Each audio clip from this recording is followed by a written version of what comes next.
नमस्कार डीएलएड साथियों, wisdom DElEd classes पर आपका हार्दिक स्वागत है। हिंदी की 5वीं क्लास आज आपके सामने लाइव है। आज का जो टॉपिक है आपका वो उपसर्ग एवं प्रत्यय व समास, ये हम इस क्लास में कवर करेंगे। तो जल्दी से बढ़ते हैं आपकी क्लास की तरफ। तो सबसे पहला जो आपका टॉपिक है, उपसर्ग किसे कहते हैं। तो उपसर्ग का अर्थ मैं सबसे पहले आपको बता देता हूँ। उपसर्ग दो शब्दों से मिलकर बना है। उपसर्ग जो शब्द है वो दो शब्द से मिलकर बना है। पहला क्या है, उपसर्ग उप, और दूसरा है सर्ग। उप का अर्थ होता है समीप एवं सर्ग का अर्थ होता है सृजन या सृष्टि करना। सृष्टि का मतलब होता है रचना करना। अर्थात ऐसे शब्द खंड जो किसी शब्द से पूर्व जुड़कर नए शब्द की रचना करते हैं उन्हें उपसर्ग कहा जाता है। उपसर्ग का मतलब वो है जो किसी शब्द के आगे जुड़कर शब्द की रचना करते हैं। अब जैसे कि अधिकार में क्या है, नया शब्द है अधि। अधि से क्या क्या बन जाएगा, अधिकार, अधिमान, अधिकार, पराजय। इसी तरीके से पराजय में क्या उपसर्ग हो जाएगा, परा, परा, परा। प्रतिकूल, प्रतिकूल में क्या हो जाएगा, प्रति, प्रतिदिन, प्रतिकाल, प्रतिदिन, प्रतिसाल। तो ये जो आगे लग रहे हैं प्रति, परा, अधि, ये क्या उपसर्ग हैं जो शब्दों के आगे लगकर शब्दों के आगे लग जा रहे हैं और नए शब्दों की रचना कर रहे हैं। जैसे प्रतिकूल में प्रति लग गया है। इसी तरीके से प्रतिकूल से हम क्या क्या बना सकते हैं, प्रतिकूल से हम बनाते हैं प्रतिदिन, क्या बना देंगे, प्रतिदिन। तो बहुत ही सिंपल लैंग्वेज है कि ऐसे शब्द खंड जो किसी शब्द से पूर्व जुड़कर नए शब्द की रचना कर देते हैं उन्हें उपसर्ग कहा जाता है। आई होप आपको समझ में आ गया होगा। चलिए चलते हैं नेक्स्ट टॉपिक की तरफ। अब पढ़ेंगे हम प्रत्यय। आखिर प्रत्यय किसे कहा जाता है।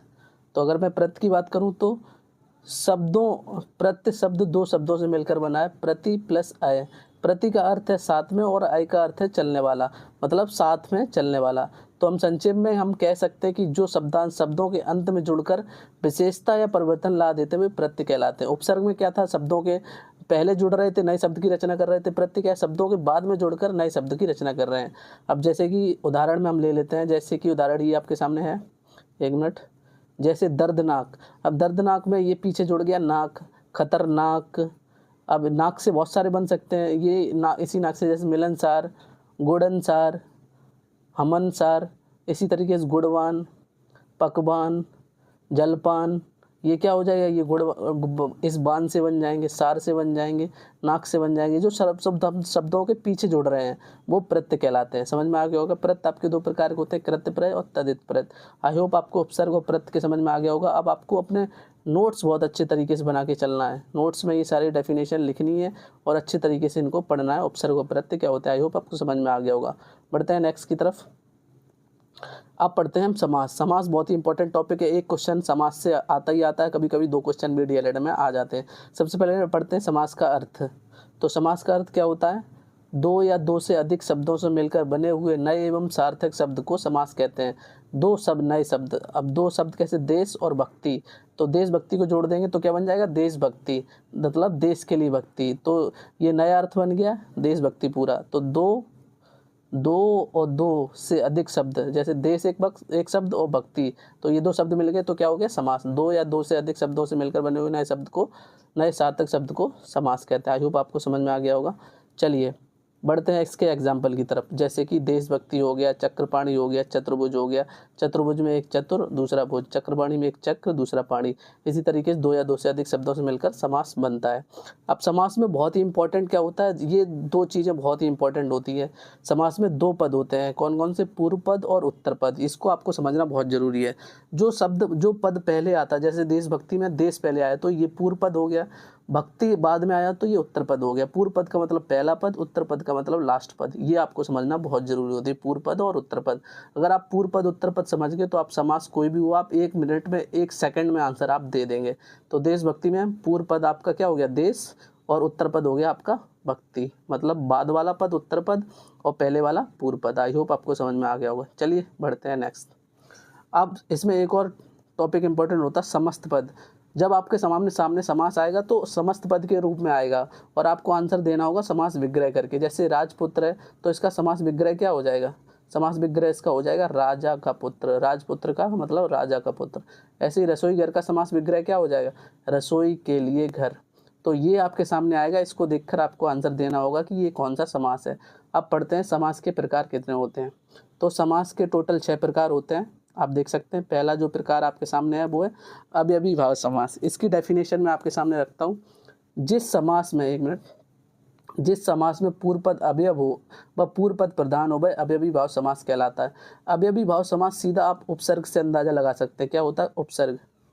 अगर आप उपसर्ग पढ़े, अभी मैंने पीछे पढ़ाया था उपसर्ग आपको, उपसर्ग में जो पहला पद लगता था, अगर पहला पद से बहुत सारे शब्द बन रहे हैं तो वो आपका अव्ययी भाव समास होगा। जैसे प्रतिदिन, प्रति से क्या क्या, प्रति, साल, प्रति महीना, प्रति काल, तो इससे क्या होगा, प्रति से बहुत सारे शब्द बन रहे हैं तो ये आपका अव्ययी भाव समास हो गया।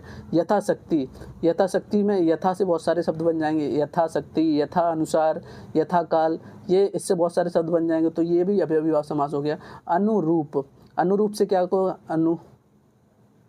अनुरूप से क्या क्या हो जाएगा, अनुकूल, अनुकूल, तो इस अनु से बहुत सारे शब्द बन रहे हैं तो जो शब्द आगे जुड़कर बहुत सारे शब्द बना दे वो अभी आपका अव्ययी भाव समास कहलाता है। आई होप आपको समझ में आ गया होगा।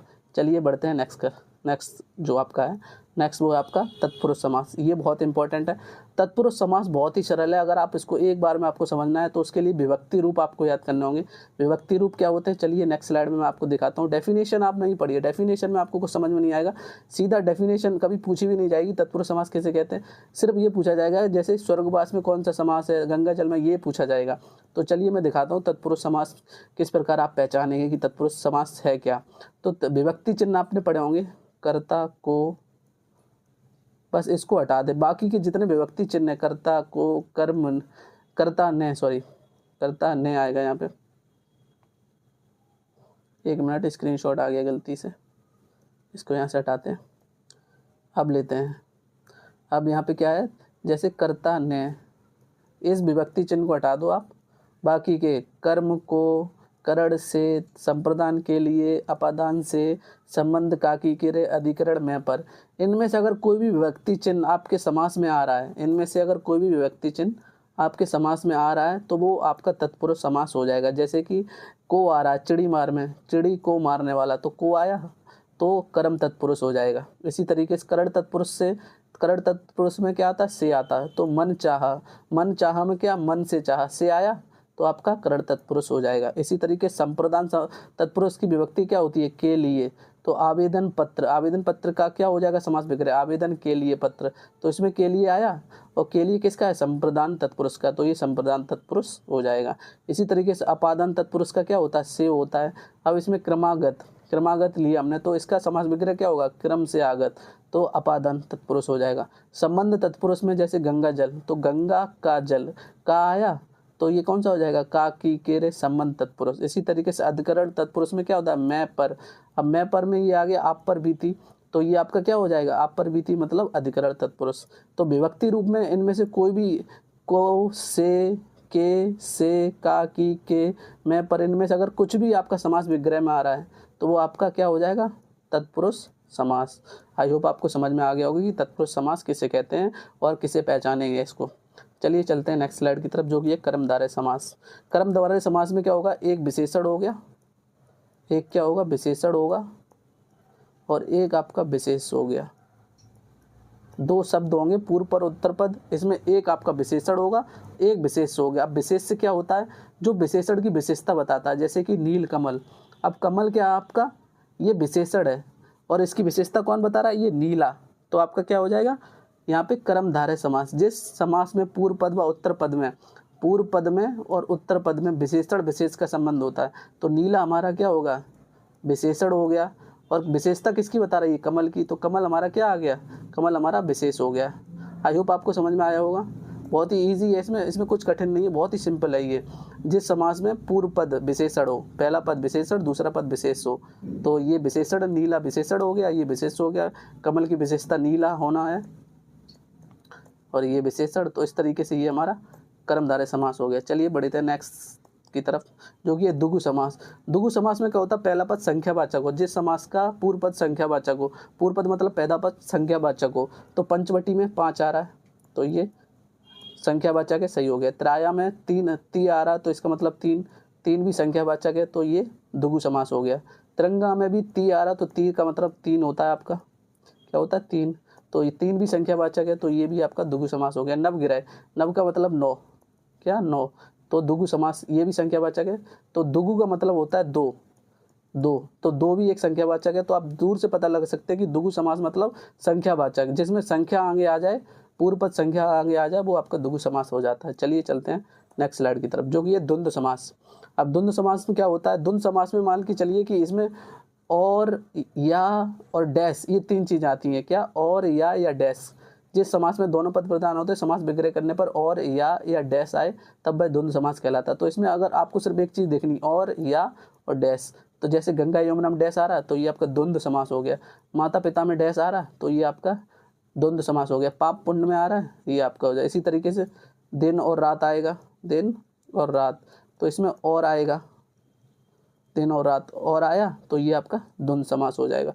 तो द्वंद्व समास बहुत ही सरल है, इसमें सिर्फ 3 चीज़ आपको देखनी, और क्या क्या देखना है, और, या और डैश, ये 3 चीज़ें देखनी है। अगर 3 चीज़ें हैं तो द्वंद्व समास। अब चलिए बढ़ते हैं सबसे इंपॉर्टेंट, जो कि है आपका बहुब्रीहि समास। बहुब्रीहि सबसे इंपॉर्टेंट, इसको समझना बहुत ही सरल है, मैं आपको समझाता हूँ। जिस समास के दोनों पद मिलकर, क्या? जिस समास के दोनों पद मिलकर, जिस समास के दोनों पद मिलकर किसी अन्य पद की ओर संकेत करते हैं, किसी तीसरे शब्द की ओर पद करते हैं। जैसे नीलकंठ, नीलकंठ का पहला और दूसरा पद मिलकर क्या कर रहा है? नीलकंठ, जिसका नीला है कंठ, तो शिव भगवान, क्या? शिव भगवान की तरफ कर रहा है ये, सॉरी एक मिनट, नीलकंठ किसकी तरफ कर रहा है? एक मिनट, नीलकंठ, तो नीला कंठ किसका है? शिव भगवान का। तो ये तीसरे शब्द की ओर कर रहा है, तो इसलिए ये बहुब्रीहि समास हो जाएगा। चक्रपाणी, चक्र है जिनके हाथों में, तो वो कौन हो गए? विष्णु भगवान या कृष्ण भगवान। तो तीसरे की तरफ बता रहा है, नीलकंठ तीसरे की तरफ बता रहा है। लंबोदर, लंबोदर मतलब कि गणेश भगवान, क्या? गणेश भगवान। तो जो दोनों शब्द हैं ये मिलकर किसी तीसरे शब्द की ओर वो करें, तो वो आपका क्या हो जाएगा? आपका बहुब्रीहि समास हो जाएगा। आई होप आपको समझ में आ गया होगी समास क्या होते हैं, कितने प्रकार के होते हैं, और कैसे आपको पहचानने हैं। चलिए बढ़ते हैं अब इसकी प्रैक्टिस सेट की तरफ। तो यथाशक्ति, यथाशक्ति में आपका कौन सा आ जाएगा? पहला, यथा से बहुत सारे शब्द बन सकते हैं, यथाशक्ति, यथा अनुसार, तो जिसमें बहुत सारे शब्द बन सकते हैं वो कौन सा आपका? अभिभाव। चलिए बढ़ते हैं नेक्स्ट की तरफ, जो कि होता है महोदय, महान के लिए उदय, किसके लिए? महान के लिए उदय। तो के लिए आया, के लिए, तो के लिए एक क्या है आपका? विभक्ति रूप है। तो विभक्ति रूप किस में होता है? तत्पुरुष समास में। दशानन, दशानन में 10 आया, लेकिन दशानन में 10 आए तो ये द्विगु समास नहीं होगा। दशानन पूरा मिलके क्या बना रहा है? दशानन का मतलब रावण। तो रावण तीसरे शब्द की ओर व्यक्त कर रहा है, जिसमें 2 शब्द मिलकर तीसरे शब्द को बनाए, तो वो आपका बहुब्रीहि समास हो जाएगा। चलिए चलते आगे। सप्तऋषि, सप्तऋषि में आ रहा है 7, क्या आ रहा है? 7, तो ये आपका द्विगु समास हो जाएगा, मतलब द्विगु में संख्यावाचक आता है, तो 7 आपका द्विगु समास। भाई बहन, भाई बहन में डैश आ गया, तो आपका ये क्या हो गया? द्वंद्व समास। क्या हो गया? द्वंद्व समास। चलिए बढ़ते हैं नेक्स्ट। राजा रंक, राजा रंक में फिर से डैश आया, ये डैश आया, तो डैश का मतलब आपका द्वंद्व समास। क्या? द्वंद्व समास। राजकुमार मतलब राजा का कुमार, किसका? राजा का कुमार, तो ये का आया, का मतलब विभक्ति रूप, मतलब कि तत्पुरुष समास, सीधा सीधा। चलिए आगे बढ़ते हैं। पंचानन, पंचानन में क्या आया? 5 आया पंचानन में, तो ये आपका क्या हो गया? द्विगु समास। दाल रोटी, दाल रोटी में डैश आया, मतलब कि द्वंद्व समास, सीधा सीधा। चलिए बढ़ते चलते आगे। घनश्याम, घनश्याम में 2 हो सकते हैं, घन जैसा श्याम, कैसा? घन जैसा श्याम। तो अब जे श्याम घन है, ये विशेषण है, किसकी विशेषता बता रहा है? श्याम की, तो विशेषण विशेष संबंध हो गया, तो कर्मधारय भी हो जाएगा। और घनश्याम का मतलब कृष्ण भगवान भी होते हैं, तो बहुब्रीहि समास हो जाएगा। लेकिन यहाँ पे सिर्फ कर्मधारय ऑप्शन दिया है, तो कर्मधारय लगाएंगे। अगर बहुब्रीहि ऑप्शन दिया होता तो हम बहुब्रीहि पे टिक लगाते हैं। आई होप आपको समझ में आ गया होगा। तो ये थे आपके प्रैक्टिस सेट, जिसमें 10 क्वेश्चन करवाए। यहीं पे आपकी क्लास खत्म होती है। हिंदी की ये 5वीं क्लास थी, और जल्दी आपकी हिंदी खत्म होने वाली, 3 क्लासेस और बची हैं, मैं पूरी क्लास आपको कराऊंगा। तो अब आपको नोट्स के लिए क्या करना है? हमारे टेलीग्राम चैनल को जल्दी से ज्वाइन कर लेना नोट्स के लिए, व्हाट्सएप चैनल को ज्वाइन कर लेना, और यूट्यूब चैनल को सब्सक्राइब कर दें, क्योंकि यहाँ पे रेगुलर DLED सेकंड सेमेस्टर की क्लासेस चल रही हैं। इस क्लास में इतना ही, मिलता हूँ एक और क्लास में, तब तक के लिए बाय बाय।